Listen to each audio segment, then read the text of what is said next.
बिहार की राजनीति में खास पहचान बनाने वाले बाहुबली का नाम तो है राजेश रंजन, पर पहचान है पप्पू यादव के नाम से। पप्पू की खास पहचान तब बनी जब वह 1990 में निर्दलीय विधायक बनकर बिहार विधानसभा में पहुंचे। उसके बाद का उनका सियासी सफर आपराधिक मामलों में विवादों से भरा रहा और मारधाड़ से भरपूर रहा। तब बड़े बड़े दबंग भी पप्पू से टकराने से बचते रहे। हालांकि पप्पू मानते रहे हैं कि सामाजिक अंतर विरोधियों के कारण उनकी ऐसी छवि गढ़ दी गई है। मधेपुरा के सिंहेश्वर स्थान विधानसभा की सीट से पहली बार विधायक बनने वाले पप्पू यादव ने बहुत कम वक्त में कोसी बेल्ट के कई जिलों में अपना प्रभाव बढ़ा लिया था। उन्होंने मधेपुरा नहीं बल्कि पूर्णिया, सहरसा, सुपौल, कटिहार जिलों में अपने समर्थकों का मजबूत नेटवर्क खड़ा कर लिया था। ठीक उसी समय कोसी के इलाके में आनंद मोहन का राजनीति में अवतरण हुआ था। वह भी 1990 में जनता दल के टिकट पर पहली बार विधायक बनकर विधानसभा पहुंचे थे। एक स्वतंत्रता सेनानी के परिवार से ताल्लुक रखने वाले आनंद मोहन की पहचान सहरसा, सुपौल में एंटी रिजर्वेशन के दौरान एक मुखर नेता की बनी थी। ये बात कर्पूरी ठाकुर के आरक्षण प्रावधान का जबरदस्त विरोध किया था। बिहार की सियासत में जब भी बाहुबली सियासतदानों का जिक्र होगा तो उसमें राजेश रंजन उर्फ पप्पू यादव का नाम शीर्ष की पंक्तियों में आएगा। एक बार विधायक और 5 बार सांसद रहे पप्पू यादव के सियासी किस्से जितने मशहूर हैं, उतनी ही मशहूर है उनकी प्रेम कहानी, या यूं कह लीजिए कि इनकी प्रेम कहानी किसी फिल्मी कहानी से कम नहीं है। एक मामले में जेल पहुंचे तो प्यार में गिरफ्तार होकर बाहर निकले। दरअसल बात साल 1991 की है, जब पप्पू को लोग बाहुबली नेता के रूप में जानते थे। पप्पू राजनीतिक हत्या के आरोप में पटना की एक जेल में थे। हालांकि बाद में कोर्ट ने इन्हें इससे बरी कर दिया था। इस दौरान वे अक्सर जेल अधीक्षक के घर से लगे मैदान में लड़कों का खेल देखा करते थे। इन लड़कों में विक्की नाम का एक लड़का भी था। खेल के दौरान विक्की की पप्पू के साथ जान पहचान हुई और देखते देखते वो जान पहचान दोस्ती में बदल गई। इसी दोस्ती के चलते विक्की ने एक बार पप्पू को अपने फैमिली एल्बम दिखा डाली, जिसमें विक्की की बहन रंजीता की एक तस्वीर थी। तब गालिब का ये शेर पप्पू यादव की उस वक्त की स्थिति पर एकदम फिट बैठता है। हम तो फना हो गए उनकी आंखें देखकर गालिब, ना जाने वो आईना कैसे देखते होंगे। रंजीता की उस तस्वीर को देखकर ही पप्पू अपना दिल हार बैठे और फिर शुरू हुई अपने प्रेम प्रस्ताव को लेकर रंजीता तक पहुंचने की लंबी कहानी।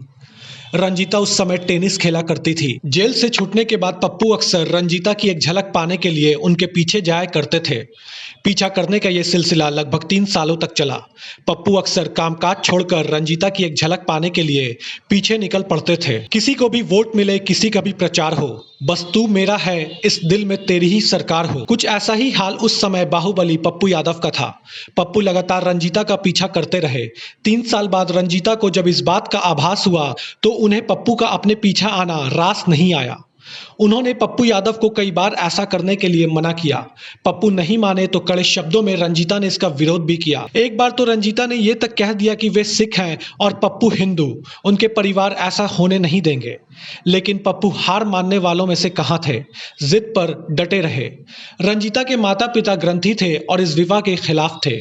आलम यूं हुआ कि इश्क को मुकम्मल करने की जिद पप्पू को चंडीगढ़ तक ले गई। वहां पप्पू यादव ने रंजीता के बहन बहनोई से मिले, लेकिन जब वहां भी दाल नहीं गली तो हताश परेशान होकर उन्होंने एक बार नींद की ढेरों गोलियां खा ली। किसी ने ठीक ही कहा है कि जो इश्क तकलीफ ना दे वो इश्क कैसा, और जो इश्क में तकलीफ ना सहे वो आशिक कैसा। खैर, स्थिति बिगड़ने पर उन्हें इलाज के लिए पीएमसीएच में भर्ती कराया गया। इसके बाद रंजीता का व्यवहार थोड़ा सामान्य हुआ और फिर बात आगे बढ़ी।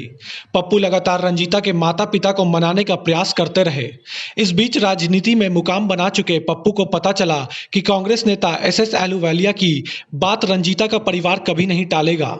फिर क्या था, पप्पू ने दिल्ली जाकर एलूवालिया से मदद की गुहार लगाई, जिसके बाद रंजीता के घर वाले भी मान गए। आखिरकार शादी की तैयारियां हुई और तय किया गया कि पप्पू और रंजीता की शादी आनंद मार्ग की पद्धति से होगी।